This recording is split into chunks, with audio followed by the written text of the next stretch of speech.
Des mystères d'Éleusis par Dom Pernetti dans les fables grecques et égyptiennes dévoilées. Si les fêtes qu'Orphée introduisit en Grèce en l'honneur de Bacchus sont connues en général sous le nom de Dionysiaques à cause de son nom de Dionysus ou Dénis. La principale de ces fêtes se célébrait tous les 3 ans et se nommait en conséquence Triétérie. Les Égyptiens en célébraient aussi une en l'honneur d'Osiris, de 3 en 3 ans, et pour la même raison, c'est-à-dire le retour des Indes de l'un et de l'autre. Cette fête était célébrée par des femmes et des filles, comme les autres mystères de Bacchus. Les vierges portaient des thyrses et couraient enforcenées par bandes, comme saisies d'enthousiasme, avec des femmes échevelées et qui faisaient en dansant des contorsions affreuses. On les nommait Bacchantes et Ovides. Les dépeints à peu près de la même façon dont nous venons de le faire. Orphée avait institué cette fête sur le modèle que lui présentait celle d'Osiris.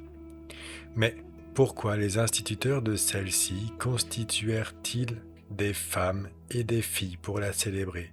C'est que les muses avaient accompagné Osiris dans son voyage. Nous avons expliqué ce voyage dans le premier livre et l'on a vu dans le troisième ce qu'il faut entendre par les muses et leurs danses. Voilà la véritable raison des danses des prêtresses de Bacchus. Si dans la suite il s'y mêla tant d'indécence et d'infamie, de lycurge, Diacrondas et plusieurs autres firent des lois pour en abolir les assemblées nocturnes. Il ne faut pas en rejeter la faute sur les instituteurs, mais sur le penchant que l'homme semble avoir naturellement pour la licence et le libertinage. On disait aussi que Bacchus avait dormi 3 ans chez Proserpine, et les Égyptiens nourrissaient Apis dans le temple de Vulcain pendant le même temps, après quoi on le faisait noyer. Ces fêtes en l'honneur de Bacchus s'appelaient communément orgies, avant que l'usage y eût multiplié les cérémonies. On se contentait d'y porter en procession une cruche de vin, une branche de sarment, une corbeille environnée de serpents appelée corbeille mystérieuse, et ce qui portait le phallus venait ensuite. La procession était fermée par les bacchantes, donc dont les cheveux étaient entrelacés de serpents. On disait que les cruches vides, mises dans le temple de Bacchus pendant la durée de ces fêtes, se trouvaient à la fin remplies de bon vin. Je m'en tiendrai à cette simplicité sans vouloir ancrer dans le détail des autres cérémonies qui y furent ajoutées dans la suite. On peut le voir dans la mythologie expliquée par l'abbé Bagnier. Pour entendre quelle fut l'intention des instructeurs de ces fêtes, il faut se rappeler qu'Osiris et Bacchus n'étaient qu'une même personne, et tout le monde en convient. Les orgies tirent donc leur origine de l'Égypte et doivent leur institution non à Isis, qui n'est qu'un personnage symbolique, de la même qu'Osiris, mais à Hermès Trismégiste, ou quelques autres philosophes égyptiens qui en attribua l'institution à la prétendue Isis pour donner plus de poids et d'autorité à sa fiction. Je ne conçois même pas comment l'abbé Bagnier et les autres mythologues ont pu les attribuer à Isis, puisqu'ils disent que les Égyptiens prenaient la lune pour Isis, que le monument d'Arius Balbinus, rapporté par les antiquaires, portait cette inscription. Déesse Isis, qui est une et toute chose. Plutarque dit de Isis qu'à Saïs, dans le temple de Minerve, qu'il croit être la même qu'Isis, on y lisait « Je suis tout ce qui a été, tout ce qui est et tout ce qui sera. Nul d'entre les mortels n'a encore levé mon voile. » Ce qui convient parfaitement à ce qu'en dit Apulée. qui fait parler ainsi cette déesse. Je suis la nature, mère de toutes choses, maîtresse des éléments, le commencement des siècles, la souveraine des dieux, la reine des mânes. Ma divinité, uniforme en elle-même, est honorée sous différents noms et par différentes cérémonies. Les Phrygiens me nomment Pessinantienne, mère des dieux, les Athéniens Minerve cécropienne, ceux de Chypre Vénus, ceux de Crète Diane Dictine, les Siciliens Proserpine, les Éléusiens Isis, ancienne Cérès, d'autres Junon, Bélone, Hécate, Rhamnutie, enfin les Égyptiens et leurs voisins Isis, qui est mon véritable nom. Les mythologues assurent d'ailleurs qu'Isis et Osiris renfermaient sous différents noms presque tous les dieux du paganisme, puisque selon eux, la Terre, Cérès, Vénus, Diane, Junon, la Lune, Cybèle, Minerve et toute la nature en un mot ne sont qu'une même chose avec Isis. D'où elle a été appelée myrionyme, c'est-à-dire qui a 1000 noms. Osiris, Bacchus ou Dénis, Apollon, le Soleil, Sérapis, Pluton, Jupiter, Ammon, Pan, Apis, Adonis ne sont aussi que le même. Comment peut-on convenir de tout cela et oser en fabriquer une histoire, la donner comme réelle et vouloir la faire croire ? Comment peut-on dire qu'Osiris et Isis ont été réellement rois et reines d'Égypte, et qu'Osiris était le même que Méné ou Mesraïm ? Car si Isis n'est autre que la nature, ce n'est plus une personne réelle, c'est la nature personnifiée. Ce n'est plus une reine d'Égypte, et si Isis n'a pas existé sous la figure humaine, il est évident qu'Osiris, son frère et son époux, n'a existé que comme elle. Typhon, frère d'Osiris, ne sera donc plus le Sébon des Manéthons, mais Osiris, Isis et Typhon ne seront par conséquent que des personnages empruntés pour expliquer par une fiction les opérations de la nature ou d'un art qui emploie les mêmes principes et qui imite ces opérations pour parvenir au même but. Nous avons expliqué ce qu'on doit en penser dans le premier livre. Revenons donc à nos orgies. Des femmes en étaient les principales actrices parce qu'elles avaient accompagné Osiris dans ses voyages. Elles dansaient, sautaient, faisaient des contorsions pour marquer l'agitation de la partie aqueuse volatile dans le vase, indiquée par les femmes, parce que le sexe féminin a été dans tous les temps regardé comme ayant un tempérament humide, léger, volage et constant. L'homme, au contraire, est supposé d'un tempérament plus sec, plus chaud, plus fixe, ce qui a donné occasion aux philosophes de désigner par l'homme la matière fixe du grand œuvre et par la femme la matière volatile. Des femmes portaient aussi le phallus, c'est-à-dire la représentation de la partie du corps d'Osiris qu'Isis ne put réunir aux autres membres après la dispersion que Typhon en fit. Ce phallus était le symbole des parties hétérogènes, terrestres, sulfureuses et combustibles, qui ne peuvent se réunir parfaitement avec les parties pures, homogènes et incombustibles, qui doivent se coaguler en un tout, au moyen de l'eau mercurielle, signifiée par Isis. La cruche pleine de vin indiquait le vin philosophique, ou le mercure parvenu à la couleur rouge, principal agent de l'œuvre. La branche de sarment signifiait la matière dont ce mercure était tiré. La corbeille mystérieuse était le vase dans lequel se font les opérations du grand œuvre. On l'appelait mystérieuse parce que les philosophes ont toujours fait et feront toujours un mystère de la matière du grand œuvre et de la manière d'y procéder à ces opérations. La corbeille était couverte pour marquer que le vase doit être scellé hermétiquement, et ce qu'elle contenait était seulement indiqué par les serpents dont elle était environnée. On a vu que les serpents ont toujours été pris pour hiéroglyphes de la matière parvenue à la putréfaction.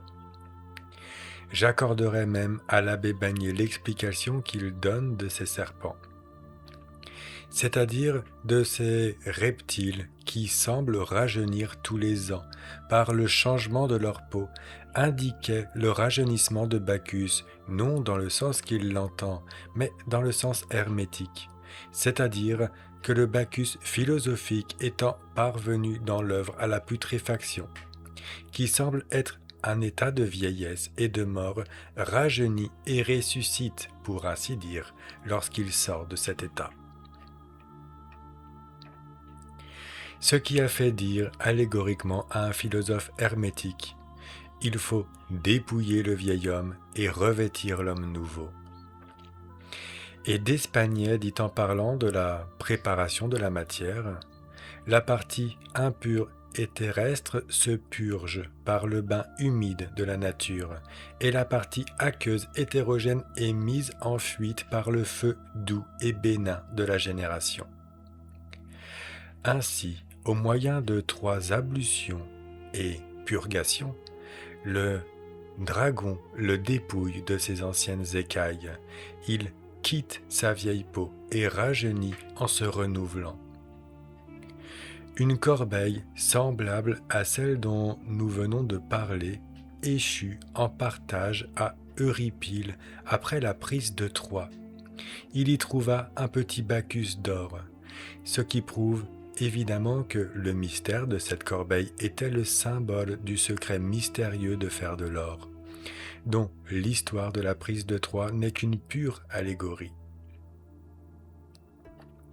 Avec combien de mauvaise humeur et avec quel tort accuse-t-on donc les instituteurs de ces fêtes d'avoir voulu répandre la licence et le libertinage ? Autrefois, il n'y avait pas, même longtemps, on faisait des processions nocturnes de dévotion. On fait encore des assemblées dans des villes et des bourgs le jour de la fête du patron de ces villes et de ces villages. Il s'y passait et s'y passe encore 1000 indécences. L'ivrognerie y règne, la licence y est comme d'usage. Doit-on donc pour cela en blâmer les instituteurs ? Les assemblées de dévotion, les processions sont de bonnes choses pour elles-mêmes. Il s'y glisse des abus et, ou ne s'en glisse-t-il pas ? Le cœur corrompu de l'homme en est une source intarissable. Les vierges qui portaient ces corbeilles d'or allaient avec des enfants du temple de Bacchus à celui de Pallas, preuve évidente que l'objet de la célébration de ces fêtes était tout autre que celui du libertinage, puisque Pallas était la déesse de la sagesse et de la prudence. On indiquait en même temps par cette situation qu'il fallait être prudent, savant et sage pour parvenir à la perfection de l'œuvre philosophique. C'est Pallas qui doit servir de guide à Bacchus dans ses voyages, c'est-à-dire que l'artiste doit toujours agir prudemment dans la conduite des opérations. Le voyage commença par l'Éthiopie et finit par la mer Rouge. La couleur noire n'est-elle pas le commencement et la clé de l'œuvre ? Et la couleur rouge du mercure appelé mer, et celle-là même de la pierre qui est la fin de l'œuvre.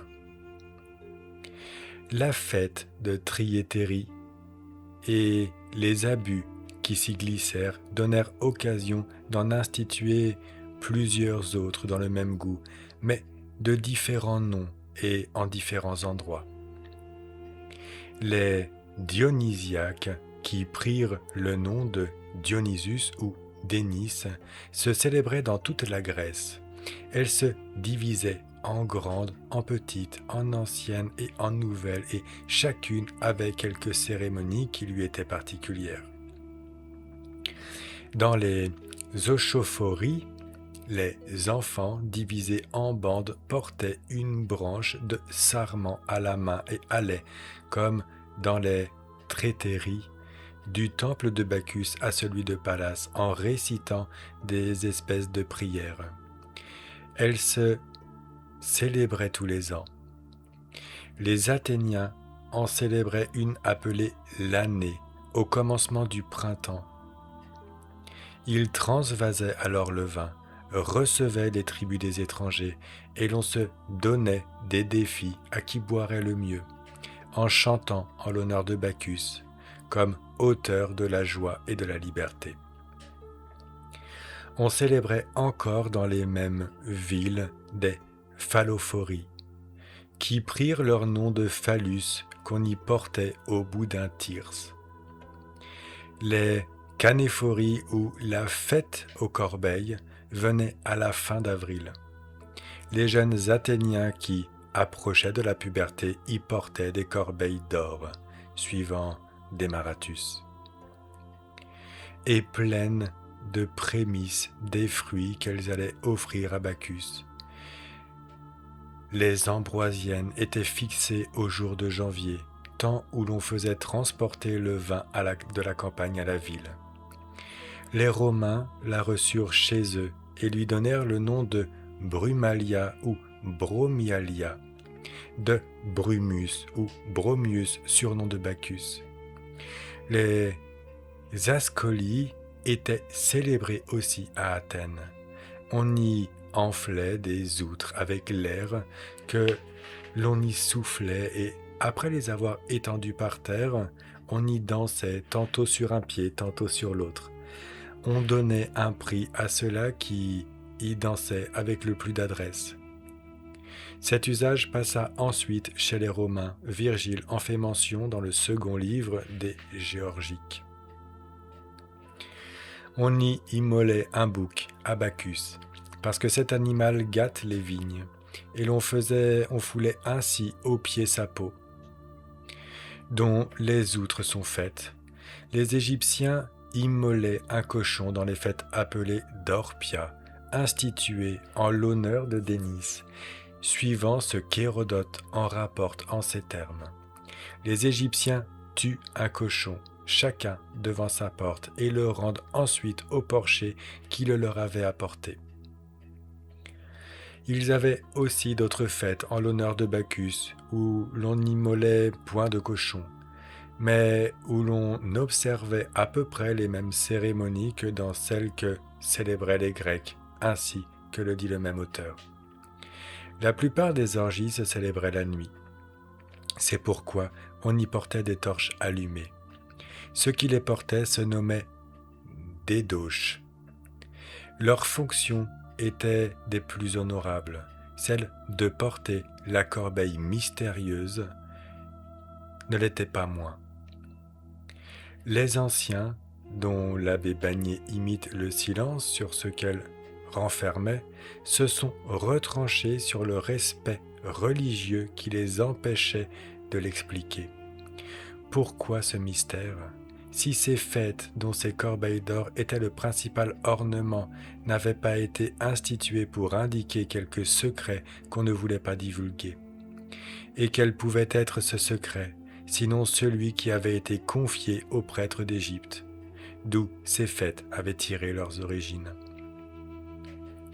Ces fêtes avaient premièrement été instituées en Égypte en l'honneur d'Osiris, le même que Dénis, qui se trouve le principal dans la généalogie dorée, et cette institution tendait uniquement à conserver à la postérité la mémoire du secret de la médecine dorée, que Dieu leur avait accordé. Le vin que l'on y portait pour symbole du vin philosophique fit que le peuple regarda Dénis comme l'inventeur de la manière de faire du vin commun. Cette interprétation fausse fut reçue partout, et de là vinrent tant de fêtes instituées en l'honneur de Bacchus, où l'on remarque cependant quelques usages pris des triétéries, imités de celles des Égyptiens. Nous avons même encore dans le monde chrétien un exemple de ces abus. Les réjouissances de la Saint-Martin, de l'Épiphanie, du carnaval. Quelques auteurs les ont regardées comme des restes du paganisme. Mais est-il bien vrai qu'elles ont été instituées dans la même vue que les Saturnales ou les Dionysiaques? Il faut en dire autant des fêtes des Égyptiens, instituées postérieurement à celles dont nous venons de parler. Ils ignoraient pour la plupart l'intention qu'avaient eue les premiers instituteurs. Ils prirent le signe pour la chose signifiée, et cette erreur les entraîna jusqu'à mettre dans la classe des dieux les choses même les plus inutiles. On pourrait en dire à peu près autant des Grecs, des Romains, car les uns et les autres ajoutèrent encore d'autres dieux à ceux qu'ils avaient reçus de l'Égypte. Les Romains y ajoutèrent jusqu'aux maladies même, comme le leur reproche Lactance. La fête de la rouille se célébrait suivant Ovide dans Fastis, le 6 de mai. Ils invoquaient la rouille afin qu'elle ne se mît pas aux instruments ruraux et qu'elle ne gâtât pas les maisons, les moissons.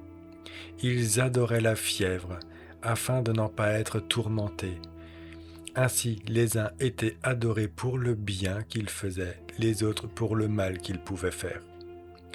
Romulus, qu'il s'appelait Quirinus, la fièvre, la rouille et la pâleur furent des dieux propres aux Romains et de leurs inventions, mais ils empruntèrent des Égyptiens et des Grecs Jupiter, Saturne, Apollon, Mercure et les autres grands dieux. L'occasion qui fit établir le culte d'Esculape à Rome mérite d'être rapportée. Les Romains, affligés de la peste, consultèrent les livres des Sibylles pour être délivrés de ce fléau. Ils y apprirent qu'il fallait aller à Épidore chercher Esculape et l'apporter à Rome, ainsi que le racontent Tire-Live, Orosius et Valère Maxime. Des députés furent donc envoyés à Épidore. Quand ils y furent arrivés, on les conduisit dans le temple d'Esculape, distant de 5 miles d'Épidore. Alors un serpent parut dans les rues de la ville, allant et venant fort doucement pendant 3 jours consécutifs, au bout desquels il se rendit au vaisseau des Romains et s'y logea de lui-même dans la chambre d'un des ambassadeurs. Les prêtres du temple assurèrent les Romains qu'Esculape se montrait aux Épidoréens sous cette forme, quoique très rarement, que quand il se manifestait, c'était toujours un heureux présage pour eux et qu'ils en feraient de même à leur égard. Les Romains étaient très satisfaits, reprirent la route de Rome, et lorsque le vaisseau aborda à Ancius, le serpent qui jusque-là était resté dans le vaisseau fort tranquille descendit à terre et fut se réfugier dans un temple d'Esculape qui n'en était pas éloigné. Il y resta 3 jours et retourna ensuite au vaisseau, qui, ayant mis voile, aborda dans l'île de Tibre. Le serpent descendit et se cacha sous des roseaux. Dès ce moment, la peste cessa. Les Romains pensèrent qu'Esculape avait choisi ce lieu pour sa demeure et y bâtirent un temple en son honneur. Ovide raconte aussi la même chose. Saint Augustin badine sur cette arrivée d'Esculape à Rome. Esculape, dit-il, fut d'épidote à Rome pour exercer en savant médecin son art dans la ville aussi noble et aussi fameuse que celle-là. La mère des dieux né je ne sais de qui, s'arrêta alors sur le mont Préneste, regardant comme indigné d'elle d'être logée dans un quartier ignoble, pendant que son fils l'était sur la colline du Capitole. Mais si elle est en effet la mère des dieux, pourquoi quelques-uns de ses enfants l'ont-ils devancée à Rome? Je serais fort surpris qu'elle fût mère de Cynocéphale, qui n'est venu d'Égypte que longtemps après elle. La déesse la fièvre serait-elle aussi sa fille? J'en demande à Esculape, son petit-fils. Nous avons expliqué assez au long de ce qu'on doit entendre par Esculape et pourquoi le serpent lui était consacré. La 7e des figures hiéroglyphiques d'Abraham, le juif rapporté par Nicolas Flamel, représente un désert dans lequel sont plusieurs serpents qui y rampent et 3 sources d'eau qui y coulent, parce que le serpent est le symbole de la matière dont on compose Esculape ou la médecine dorée. C'est pourquoi on a faim que Panacée, Jaso et Hygiea furent ses filles, car on n'appelait pas la guérison et la santé les filles d'un médecin, mais avec plus de raison les filles de la médecine, puisque le médecin ne donne pas la santé, mais il ordonne les remèdes qui la procurent. Tous ces dieux qui ont été imaginés chez les Grecs et les Romains n'étaient pas de la première origine de ceux des Égyptiens. Il n'est donc pas surprenant que leur généalogie et leur culte n'aient pas un rapport exact avec les plus anciens. Les abus qui se glissèrent dans les fêtes de ceux-ci ne sont par conséquent point partie de mon objet. Qu'on crie donc tant qu'on voudra contre les infamies que le Sénat de Rome fut enfin obligé de punir, qu'on les représente avec les couleurs les plus capables d'en donner de l'horreur. C'est le fait d'un mythologue honnête homme. Je l'approuve, et je crois cependant qu'il vaudrait mieux les ensevelir dans un oubli éternel que de les rapporter dans le dessein même d'en éloigner le lecteur. Il y a toute apparence que la célébration des fêtes, des orgies n'eut d'abord et même pendant longtemps rien d'indécent et de condamnable, puisqu'elles ont subsisté des siècles entiers avant la suppression que l'on en fit à Rome sous le consulat de Spurius Postumus Albinus et Quintus Marcus Philippus, suivant Valère Maxime. D'où l'on doit conclure que le peuple ignorait le vrai but que s'étaient proposé leurs instituteurs. Orphée, qui le premier les transporta de l'Égypte chez les Grecs, fut tué, disent quelques-uns, d'un coup de foudre, parce qu'il avait, pour ainsi dire, divulgué par le secret que les initiés égyptiens lui avaient confié. Si le fait était vrai, il serait plus à croire que Dieu l'aurait puni pour avoir introduit l'idolâtrie.